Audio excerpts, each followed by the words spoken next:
Digital Kreator Kota Bandung. Sampurasun. Digital Kreator Malang. Baik, silakan. Asik. Digital Kreator Jogja. Istimewa. Itu di 3 kota besar. Yang pertama Bandung, yang kedua Malang, yang ketiga adalah Yogyakarta. Bersama-sama kolaborasi. Nah ini kan poinnya nih ke depan kami itu banyak membangun kolaborasi. Tapi pilihan diksinya yang memang harus kita sesuaikan supaya kemudian jangan memberikan lead yang membosankan. Misalnya teknisnya. Membuat video seperti apa gitu kan, mereproposing lagi, create lagi gitu kan. Kami bisa melakukan workshop di 3 kota besar di Bandung, Malang, dan di Yogyakarta dengan target 150 peserta. Kami peserta aktif untuk mencoba mengirimkan tulisannya di Yorse begitu. Dalam workshop pun mereka juga aktif untuk bertanya. Jadi bahwa apa yang kami berikan bisa dimengerti oleh peserta. Mau konten video, mau konten infografis, mau konten tulisan, yang penting kuatnya disuarakan ini loh kan. Bagaimana kita menjadi seorang pencerita gitu dalam tulisan. Jadi kalau rumusan penulis hardnews itu paling gampang loh, Mas. Kalau dengan merasa kesulitan, Prodigi ini adalah satu langkah awal yang kita bisa menggunakan untuk membuat data.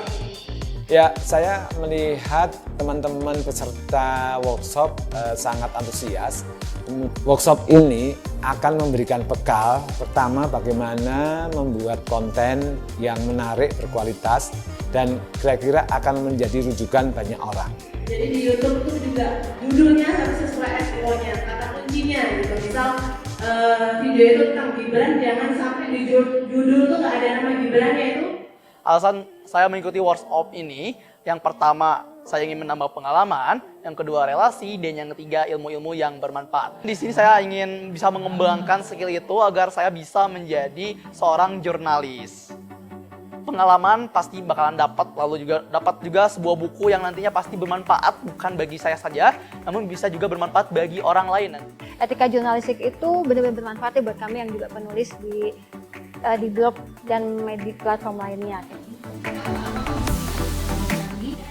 Sebenarnya dari banyak hal pelatihan yang saya ikuti, ada beberapa hal yang membuat saya tertarik, yaitu dari tagline-nya kita akan dikenalkan dengan supporting tool dengan AI. Sebenarnya dari sini itu yang membuat saya itu merasa kayaknya wajib nih aku harus ikut gitu. Materinya juga hebat-hebat, ada beberapa materi yang memang baru ya buat kita, jadi minimal kita bisa mengetahui tentang bagaimana kode etiknya jurnalistik. Walaupun kita sebagai netizen jurnalistik kita memang pasti awam, tapi dalam kegiatan hari ini kami appreciate banget dari banyak hal yang kami ikuti. Baru kali ini kita dikenalkan tentang kode etik itu. Materinya relevan, saya bisa terapkan, walau beberapa itu masih agak rumit ya, tapi bisa jadi dasar untuk saya belajar selanjutnya secara mandiri gitu. Iya, yang paling penting menurut saya itu cara mendesain tulisan kita itu bukan sekadar bagus, tapi juga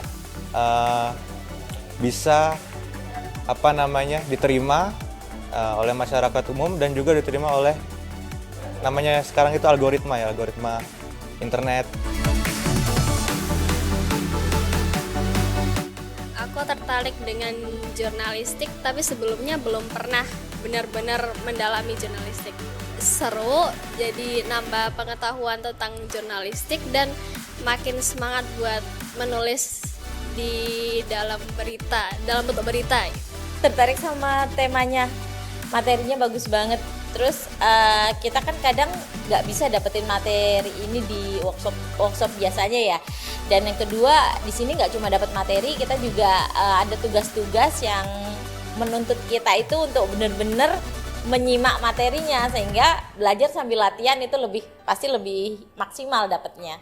Yang jelas teknik kepenulisan jurnalistik ya. Kalau selama ini kan kami sebagai blogger itu bahasanya bahasa bertutur. Jadi terkadang kalau harus mengubah ke bahasa jurnalistik agak kesulitan. Ternyata ada aturan kaidah-kaidah tertentu yang harus kami ketahui untuk menjadikan sebuah tulisan itu masuk kategori tulisan jurnalistik. Itu penting banget buat kita. Workshop dengan judul Peningkatan Kapasitas Digital Kreator Indonesia menggunakan supporting tools berbasis AI dalam penulisan konten dengan model jurnalisme berkualitas. Alasannya adalah karena ini menarik ya tentang AI. Untuk bekal kedepannya kan pasti teknologi makin maju seperti itu, jadi biar nggak ketinggalan lah. Sangat seru, sangat menarik, ilmunya jadi walaupun dulu sempat pernah dapat, jadi kayak keinget lagi dan ada tambahan-tambahan baru seperti itu. Harapannya tentu saja makin banyak karya dari para konten kreator yang lebih kreatif, lebih bermacam-macam dari berbagai bidang.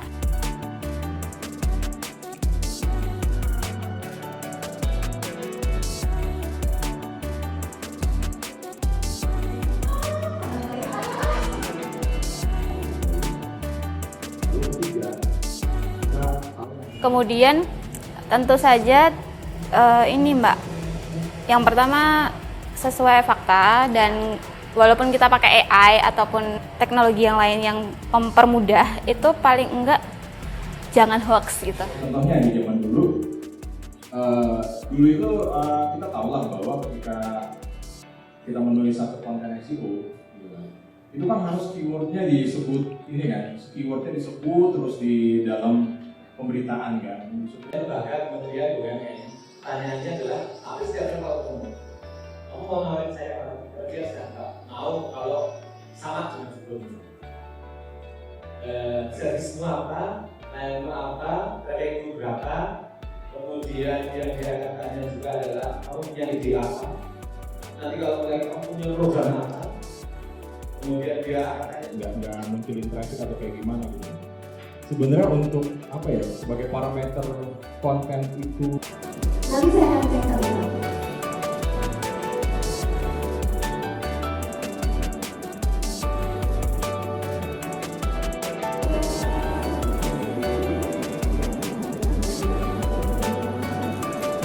Naskah tertulis, maka kemampuan untuk kita konfirmasi itu tidak bisa kita lakukan secara langsung.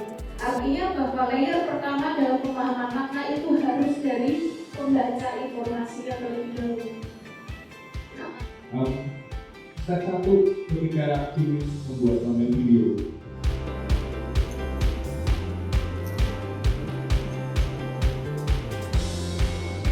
Kemudian dilirik juga oleh instansi dan lembaga-lembaga. Jadi bayangan saya berarti tim tersebut punya akun besar yang